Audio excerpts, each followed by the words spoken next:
Hello, everyone. I'm Alicia. Welcome to Mission Vocab. Today's advanced English vocabulary word is humble. Humble is an adjective that describes someone who does not act as though they are more important, talented, or deserving than other people around them. For example, although she had won several awards, she remained humble and thanked the entire team, making it clear that she did not view the success as hers alone. The chef was humble about his reputation, listening carefully to criticism and treating new kitchen assistants with the same respect he gave experienced colleagues.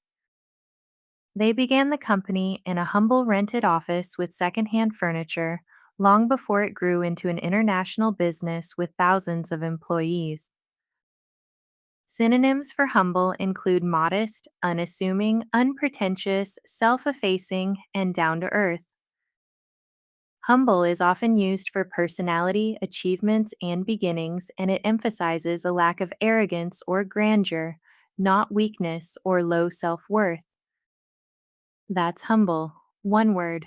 Stronger English.